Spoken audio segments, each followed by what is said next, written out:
Okay, there you go. So now, we've done that. So now we'll switch it up. And now we'll go right foot pivot and we'll slide step going the other way.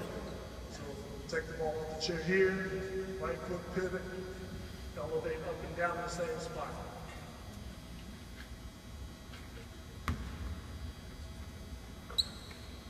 Okay, now the next drill that we'll do is we'll do a jab, step, step. So all of our terminology for the most part is exactly what we want our guys to do. So we don't confuse it. Jab, step, step over is fairly simple to understand. So what we'll do is we'll have a left foot pivot here.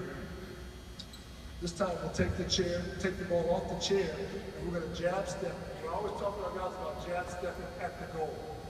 A lot of times players jab step and they'll throw it out to the side like that. And if you're a good defender, you can jab step this way, you can go this way, a step before the defense moves, and the defense can take one step and still be in front of you. So we want to make sure that we take that jab step and we go straight ahead. So what we'll do is we'll start on this blue three-point line. We'll take the ball, we'll throw it to the inside of our knee here, jab step here, pull it back across our body, and go 2 bounces to the left. Jab step, step over pivot.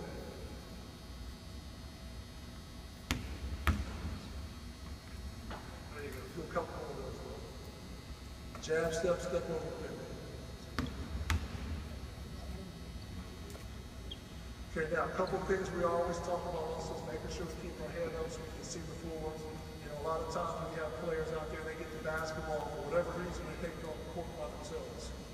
There's 9 other players out there with them, so they have to make sure they have good awareness. So we make sure we have our head up, and a lot of times also we also drop our inside shoulder. So if I'm making this move here, this boom here, and I want to drop that inside shoulder to give the appearance that I'm trying to turn the corner. But it also helps me get back square where I can go up and down in the same spot to shoot the shot. This is a couple of those. Tight hands.